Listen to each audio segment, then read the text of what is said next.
नमस्कार दोस्तों। युद्ध भले ही यूक्रेन में हो रहा हो, लेकिन उसकी तबाही रसिया में देखने को मिल रही है। रसिया का हाल बहुत बेहाल है। रसिया की करेंसी इतनी तेजी से नीचे गिरी कि वहां के लोग लंबी लंबी कतारें लगाए हुए हैं एटीएम्स के बाहर।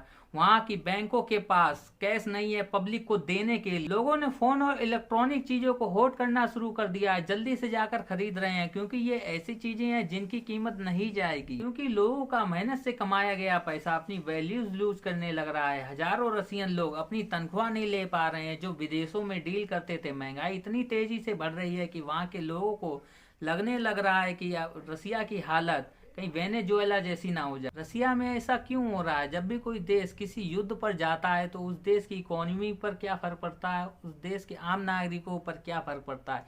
ये दोस्तों ऐसी चीजें हैं जिनके बारे में इंसान कम ही बात करता है। यह वीडियो आपकी आंखें खोल कर रख देगा, क्योंकि आप इमेजिन भी नहीं कर सकते कि एक सुपर पावर देश जब किसी युद्ध पर जाता है तो उस देश की इकोनॉमी पर क्या फर्क पड़ता है। The sanctions from the West are already having a major impact on Russia's economy. Rouble में 30% की गिरावट देखी जा रही है। So people are worried about their income. Microsoft, Apple, Samsung, HP, and Intel all stopping new sales.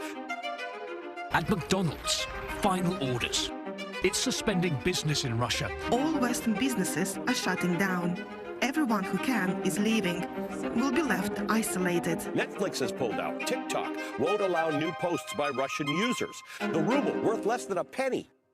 Centre for economic के द्वारा एक स्टडी की गई थी जिसमें अनुमान लगाया गया था कि रूस को यूक्रेन से युद्ध लड़ने के लिए पहले के 4 दिनों में $7 बिलियन खर्चा उठाना पड़ा था, जो कि दोस्तों इंडियन रुपीस में 50,000 करोड़ रुपए होते हैं। उसके बाद रिसेंट में 2 मार्च को कंसल्टेंसी स्टडी के द्वारा अनुमान लगाया गया है कि अब ये खर्चा $7 बिलियन से बढ़कर $20 बिलियन हो गया है। यानी रसिया को अब हर रोज $20 बिलियन का खर्चा करना पड़ रहा है। ये तो हो गया डायरेक्ट खर्चा जो रसियन सरकार उठा रही है अपने टैक्स पेयर्स का यूज करके इस युद्ध को कंटिन्यू करने के लिए। तो ये तो हो गया रसिया के लिए इंटरनल डैमेज। अब एक्सटर्नल डैमेज क्या हुआ इस चीज को देखते हैं। 33 कंट्रीज ने अपनी एयर स्पेस को रसिया के लिए बंद कर दिया है, यानी रसिया की फ्लाइट्स अब इन देशों में नहीं फ्लाई कर पाएंगी, उन पर प्रतिबंध लगा दिया गया है। तो इसका सीधा सीधा इम्पैक्ट ये होने वाला है कि लोगों के लिए बहुत ही मुश्किल होने वाली है। ना रसिया का कोई व्यक्ति कहीं बाहर जा सकता है, ना कोई बाहर का आदमी रसिया में आ सकता है। और आगे सुनिए, जो बड़ी बड़ी क्लोजिंग कंपनीज हैं या जूते के ब्रांड्स हैं, उन्होंने अपने सभी ऑपरेशन रसिया में बंद कर दिए हैं। और सुनिए, BMW, मर्सिडीज, टोयोटा, जागुआर,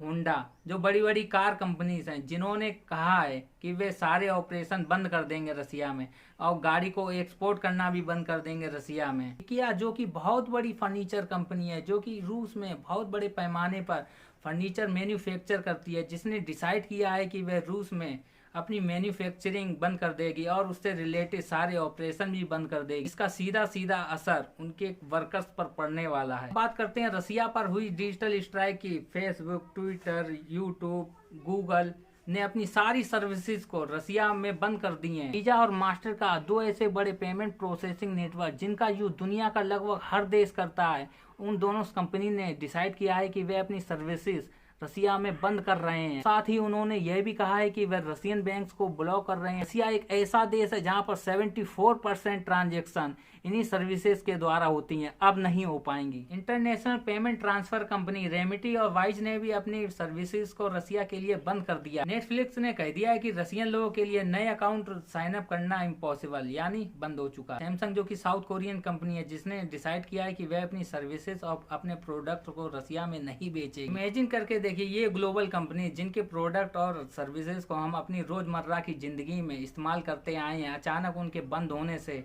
एक आम नागरिक पर क्या असर पड़ता है, इस चीज के बारे में सोचिए। इतना सब होने के बाद किसी भी देश का स्टॉक मार्केट डेफिनेटली नीचे आएगा ही आएगा। इसी रीजन से रसिया सरकार ने अपने स्टॉक मार्केट को बंद रखने का फैसला किया। जब से रसिया ने यूक्रेन पर हमला किया, तब से रसिया का स्टॉक मार्केट खुला ही नहीं।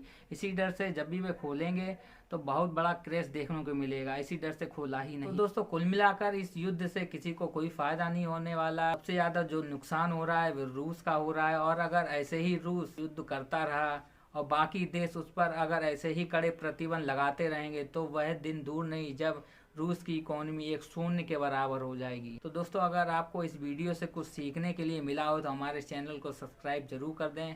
मिलते हैं अगले वीडियो में। जय हिंद, जय भारत।